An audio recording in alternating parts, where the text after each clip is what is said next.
Excellente fin d'après-midi à toutes et à tous. Bienvenue sur Maritima pour votre traditionnel rendez-vous avec l'Olympique de Marseille, le bar des supporters. Un bar reformé avec le retour du très grand Steph Martins. Comment ça va, mon Steph? Ça va mieux, merci les amis. Ouais, merci. Ça va mieux. Ouais, ça va pour ne pas aller au match mardi soir, c'est que tu devais être bien fatigué. Chaos technique, donc là, ça va un peu mieux. Bon, Jaco... Touché, mais pas coulé. Exactement. Jaco est là, toujours fidèle au poste. Ça va un peu mieux, toi aussi, non? Oui, ça va mieux. Bon sirop. La voix, elle est un petit peu de temps en temps. On l'a vu sur les réseaux. On dirait un peu une chèvre. Je m'en excuse, mais c'est comme ça. C'est pas sur les réseaux, parce que c'est au départ. Moi, pour les gens qui n'ont pas compris, on enregistre les moments où les buts sont marqués et sur les réseaux, ensuite, on met des pastilles. Et c'est vrai que dans le direct, je n'avais pas capté que Jaco avait des petits soucis d'aigu et de grave.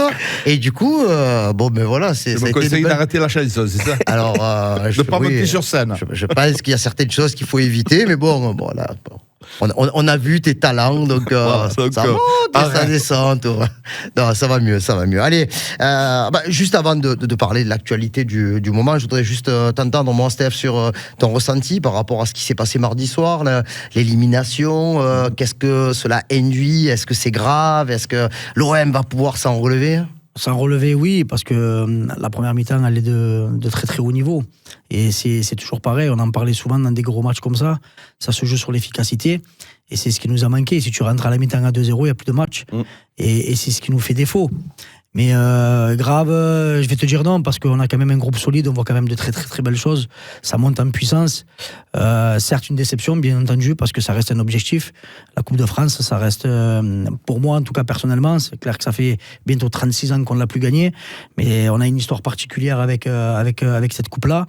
Et il faut la jouer tous les ans pour essayer d'aller la gagner. Et c'est anormal qu'un club comme le nôtre n'arrive plus à la remporter depuis autant d'années. Après, en étant tout à fait réaliste et objectif, est-ce que aujourd'hui la déception est un petit peu retombée?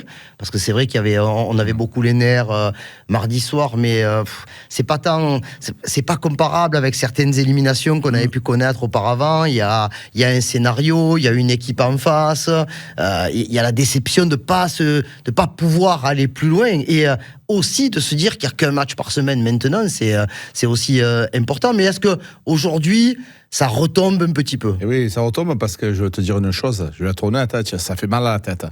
Mais le résultat des équipes, certaines équipes du côté du Rhône là-bas, on aurait dit que je prenais une Doliprane. Ça m'a fait du bien de me dire que Lyon se fait éliminer par une modeste équipe de National 3. Et donc, je veux dire, la Coupe de France, tu vois que ça réserve des surprises. Nous, c'est le scénario qui nous tue. Et, on est monté au 7e ciel, l'égalisation, et puis tu perds au pénalty avec Luis Enrique qui vient de marquer un but, et 5 minutes après, il rate le pénalty. Donc, le scénario nous fait mal. Après, nous, les amoureux du football, on va se contenter de ce que l'on a vu et ce qu'on est en train de voir. Nous, on n'est pas des passe-brosses, on est en train de voir qu'Olympique de Marseille est en train de monter d'un cran. Oui, on s'est fait éliminer contre Lille, et tu le précises, c'est très bien de dire on n'a pas perdu, on s'est fait éliminer au pénalty. Dans le match, on n'a pas perdu. Dans le match, est-ce que l'OM a eu des occasions franches, nettes? Est-ce que l'OM a su et a pu déséquilibrer cette équipe à plusieurs reprises? Donc le système de Zerbi, tu le sais très bien, moi je ne le connaissais pas. J'apprends à le connaître. En première mi-temps, j'ai vu qu'on était capable de vite mettre à mal des équipes qui jouent la Ligue des Champions. Donc qu'est-ce que ça va donner dans le futur? Je suis plus optimiste. Donc voilà, l'élimination, mission, les gars, elle me fait mal, j'ai pas dormi, évidemment, personne ne saute au plafond. Mais voilà, c'est vrai que c'est un peu moins difficile aujourd'hui. Et du coup, le match de dimanche, il est encore plus important que ce qu'on aurait pu penser il y a quelques semaines. On s'est dit, OM Strasbourg, ah ouais, d'accord, non mais OM Strasbourg, dans ce contexte-là, remets-toi la tête à l'endroit, et je te dis pas que la coupe sera derrière, dans tous les cas, t'as pas le choix, hein, tu vas regarder les huitièmes, les quarts, les demi et la finale à la télé. Donc, mais le fait de repartir sur une série dynamique tout de suite, ça peut gommer les doutes et pas balayer la déception, mais la mettre de côté, quoi. Oui, la déception, elle ne sera pas balayée. Comme tu l'as dit, c'est passé. Maintenant, il faut avancer, balayer les doutes. Moi, quand je vois la première mi-temps qu'on a été capable de faire, c'est toujours pareil. Si on remet le même niveau d'intensité, de qualité technique, et en travaillant un peu plus notre finition, sincèrement, voilà, comme vient de le dire Jacques, on monte vraiment en puissance, on voit de très très très belles phases de jeu, on arrive à mettre en déséquilibre de grosses équipes de ce championnat-là.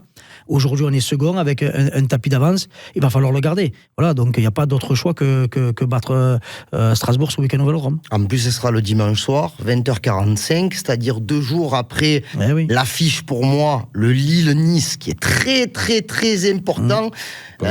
Donc, dans le meilleur des cas, c'est quoi? C'est qu'ils fassent match nul demain soir? Ah bah oui, ça serait le résultat idéal. Ou alors match perdu sur tapis vert pour les deux. Mais ça peut le possible. faire. Et non, ils sont pas Benassia. Si on pouvait, ça on va en parler, mais comme dirait Margali. Lille, avec le stylo. Lille-Nice, un match nul, mais je suis preneur. Bien sûr. Imaginons-nous encore 2 points supplémentaires, parce que si on gagne, nous on prendra 3 points. Leur mettre encore 2 points, c'est énorme. Et on est en train d'avancer. Donc évidemment que c'est un match vraiment très... Alors chaque fois on va dire ouais, mais tous les week-ends vous dites que c'est très important. Mais tous les matchs, c'est la vérité. Le week-end dernier, quand on a été gagné à Rennes, que les autres ils avaient fait match nul, qu'on prend encore des points supplémentaires, c'est important. Donc oui, ce week-end, si on avait le bonheur qu'il y ait un match nul et que nous on fasse une belle victoire, je suis preneur à 100%. Alors, on parlera bien entendu, on fera l'avant-match demain dans notre émission spéciale, exceptionnelle, qu'on fera en direct de Nissan Lestac à Marseille, dans le cadre des journées portes ouvertes. Nissan qui est notre sponsor au niveau des soirées foot, au niveau du débrief, et on prend beaucoup de plaisir à se délocaliser. La famille également sera en déloc à partir de 16h, donc on en parlera avec Lolo Spinozzi, c'est ça qui sera là. Et oui, parce qu'on a envie de parler un peu des gardiens de but, donc l'ancien entraîneur des gardiens de but, ça s'impose. Et oui, ça s'impose, et je trouve que c'est vraiment le bon moment d'avoir, et la chance et le bonheur d'avoir un monsieur qui a travaillé plus de 30 ans à l'Olympique de Marseille, qui a entraîné, on le rappelait quand même, Esteban Mandanda, qui a été avec Fabien Barthès, donc un entraîneur de gardien de longue date. Et aujourd'hui, cette fameuse, entre guillemets, polémique, savoir qui était le meilleur, est-ce qu'on aurait dû faire jouer la Coupe de France, je trouve que c'est vraiment le moment opportun d'avoir un véritable professionnel à ce poste qui a été pendant très très très longtemps à l'Olympique de Marseille et qui va nous donner des renseignements. On devrait se régaler. On termine avec Strasbourg. 9 déplacements pour l'Olympique de Marseille, 8 victoires, 1 défaite. La défaite, c'était sous le soleil de la Méno, alors qu'il faisait déjà 5 degrés fin septembre. Mais voilà, toute blague mise à part, ça reste quand même un petit peu en travers de la gorge. Oui, ça c'est clair. Et c'est une belle équipe qui joue bien au ballon, avec un coach qui avait vraiment de très très belles idées. Donc faut pas se dire que ça sera un match facile, notamment à domicile. Donc ça sera à nous, comme d'habitude. Je sais, on se répète, mais c'est comme ça. Il faut prendre cette équipe au sérieux. Va falloir les respecter. Et quand on dit ça, ça veut dire qu'il va falloir le faire très très mal. On a été mauvais là-bas. Oui. C'est pour ça, attention. Pierre-Émile Heubert, défenseur central, axe droit. Là aussi, je trouve que bon, après, on est assez objectif dans cette émission. Là, il n'a pas eu une riche idée, l'entraîneur, de positionner Pierre-Émile Heubert, défenseur central. Ça a été une catastrophe en première mi-temps, ça a été une catastrophe en deuxième mi-temps. Donc, ils ont fait un mauvais résultat. Les Olympiens, ils ont perdu, ok. Mais je ne vois pas comment on pouvait gagner avec cette équipe. Dans tous les cas de figure, dimanche, ça sera une toute autre équipe, avec des joueurs repositionnés, avec un Adrien Rabiot à 100%, parce que maintenant, je le trouve étincelant, c'est impressionnant. C'est même, tu vois que lui, je ne sais pas si c'est les cheveux, c'est la classe internationale. Donc, si on a la chance de récupérer notre milieu, Heubert et Rongier, qui sont beaucoup plus efficaces, je pense que ça devrait le faire sincèrement. Messieurs, on est le 16 janvier, donc on est à peu près à la mi-temps du mercato. Je te pose une question qu'on a abordée hier, mon Steph, c'est est-ce que l'élimination en Coupe de France peut-elle influer la suite du mercato cet hiver, parce que on se disait qu'il y avait peut-être certaines pistes à explorer avec la volonté de jouer sur les 2 tableaux. Est-ce que là, maintenant que l'on sait qu'il n'y aura que le championnat jusqu'à la fin de la saison, est-ce que il y a encore des changements qui s'imposent selon toi? On rappelle que Luis Felipe est en train d'accélérer sur sa récupération et sa deuxième préparation, qu'il pourrait peut-être être dans le groupe dimanche contre Strasbourg. Donc, est-ce que tu attends encore des choses? Est-ce que tu penses que l'élimination en Coupe de France, elle peut influer un peu sur le regard du mercato? Influer, je pense pas, parce que je pense qu'ils ont travaillé en amont quand même, et ils doivent avoir déjà, je pense, certains accords. Après, est-ce qu'on a besoin de renforcer cet effectif-là? Oui, pour moi, oui. Il y a quand même une deuxième partie de saison à faire. Aujourd'hui, on a un petit matelas d'avance, mais rien n'est fait. Donc, on sait qu'on a des carences, notamment au niveau de notre défense. Donc, s'il y a des possibilités de pouvoir se renforcer couloir gauche ou couloir droit, il va falloir le faire, mais avec des joueurs qui amènent réellement une plus-value à cet effectif-là. Et là, tu as des idées quand tu dis ça? Parce que moi, aujourd'hui, mis à part Zalewski, voilà, dont on parle beaucoup, le Polonais, jeune Polonais de la Roma, qui pourrait venir concurrencer un petit peu plus Quentin Merlet, mais quid d'Ulysse Garcia? Parce que bon, il fait le taf, hein. Oui, mais bon, avec une compétition jusqu'à la fin de la saison, tu vas pas jouer avec 7 défenseurs latéraux gauche. À droite, on sait que c'est Luis Enrique qui joue le poste de piston, le pendant de Quentin Merlet, et que Amir Murillo est en capacité de jouer soit peut-être piston, soit défenseur central axe droit si on reste dans ce dispo. Moi, après, attention, parce qu'on n'est pas à l'abri, comme je le dis, il reste une demi-saison, c'est long, tu n'es pas à l'abri de suspension, tu n'es pas à l'abri de blessures. Et donc, si tu as la possibilité, c'est toujours pareil, c'est pas prendre pour prendre. Si tu as la possibilité de faire un coup qui va amener une plus-value à cet effectif-là, pour moi, il ne faut pas s'en priver. Après, il faut aussi gérer le problème de ceux qui ne jouent pas du tout, et qui alourdissent un petit peu la masse salariale. C'est pas leur faute, hein. Ils ont forcé personne. Mais là, aujourd'hui, allez, on va parler à mon grand regret, de Bamo Meïté, on va parler de Lilian Brassier, on n'oublie pas Chancel Mbemba. Est-ce qu'on peut évoquer peut-être dans cette réflexion Paul Lirola, qui est un peu moins, alors qu'il a joué un petit peu quand même, hein, mais là maintenant c'est un petit peu plus compliqué. Il y a également Aminarit qui se retrouve un peu dans une impasse, un peu blessé.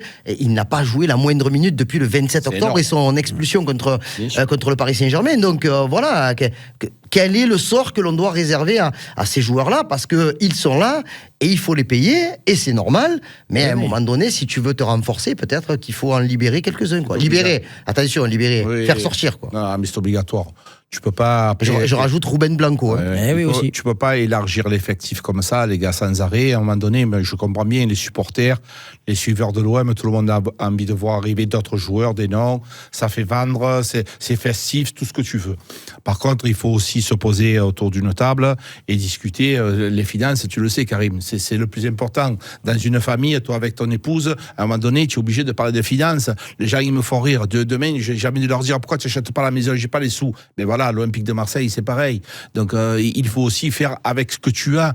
L'Américain, il a donné ce qu'il fallait. À un moment donné, il peut aussi se dire, les gars, j'ai donné beaucoup d'argent.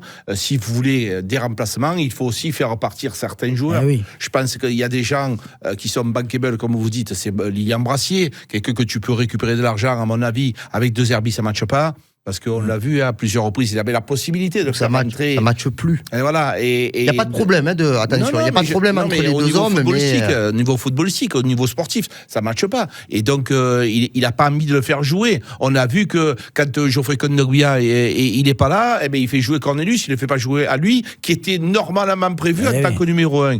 Donc, pour le bien de tout le monde, peut-être qu'il va s'éclater dans un autre club avec un autre entraîneur. C'est ce qu'on lui souhaite. Repositionner. Mais exactement. Pas que l'entraîneur, je veux dire l'environnement, tout ça, on l'a rappelé, Steph en a parlé souvent, c'est pas pareil quand tu es un très bon défenseur à Brest et que tu arrives à Marseille. Mais oui, mais il y a la mer aussi, c'est pas la même rade, mais bon, quand même. Le discours d'un autre entraîneur, peut-être le fédérera, peut-être il le positionnera différemment. Il y a plein de choses qui peuvent se passer. Moi, j'ai pas mis de dire que Lilian Brassier, c'est un mauvais joueur. Hein. Non. Ce n'est pas un mauvais joueur. Dit, hein. Il n'a pas réussi chez nous, c'est tout. Voilà. Et Aminarit, aujourd'hui, c'est plus difficile. Donc voilà, il y a aussi, on peut parler de Jonathan Rowe aussi, qui joue très peu, et qui peut aussi... Non, moi, je pense qu'avec Harit, Meïté et Brassier, tu peux quand même récupérer une bonne manne financière. Et mais Mbemba, je ne sais pas s'ils le feront partir là. Ils le feront pas. Mais tu sais, Karim Roy, il partira cet hiver. Eli Wahi aussi, il y a peut-être des. Ils essayent. Mais lui, je pense qu'il veut pas. Que le club veut. Non, mais lui, il veut aller au bout, je pense. Et je te dis, lui, il se dit que l'année, elle est très très longue. Alors ça serait bien, ça serait gagnant-gagnant, alors ça serait que bénéfique. Il y a aussi des offres que tu ne peux pas refuser. surtout sur les offensifs. Parce que les offensifs, c'est ce qui se vend le mieux. Hein. Tu mets 35 millions, je pense que l'OM, ils disent... Et voilà. Et Jonathan Rowe, c'est pareil. Si tu as besoin d'un attaquant parce que tu es en panne, que tu marques pas et que tu as une belle offre, forcément, tu vas la regarder différemment. Je suis pas d'accord avec toi sur Jonathan Rowe. Le gars, il vient d'arriver. Il est quand même dans la rotation véritablement. Frérot, je finis. Ce que je voudrais te dire, c'est qu'il y a des fois des offres irrefusables. Et que lui, il joue pas beaucoup. Mais il y a personne qui va mettre 30 ou 40 millions sur Jonathan Rowe. Il a un profil atypique. Il est quand même, c'est un bon joueur. Donc, selon les offres, tu as vu ce qui se passe maintenant. Il a enlevé de son testament. Non, mais franchement, mais moi, son fils. Je le fais signer 5 ans, si c'est moi. Je le bloque. Voilà. Donc, je le bloque, je l'arrête, je veux le garder. Faut le garder, parce que c'est un très grand espoir de l'Olympique de Marseille. Ça, c'est sûr et certain. Mais il y a des offres qui peuvent arriver, frérot. Et des offres que tu ne peux pas refuser. Il y a des joueurs, moi, je te le dis. Nous, on avait Stambouli qui est parti au Paris Saint-Germain de Montpellier. Mais personne ne s'attendait à ça. Que Benjamin Stambouli parte de Montpellier à Paris Saint-Germain. Et nous, on avait prévu cette équipe avec Benjamin Stambouli parce qu'il était importé à Montpellier. Il est parti au PSG. Et comment tu fais pour refuser ça? Donc voilà, ça peut arriver, mais on ne le souhaite pas.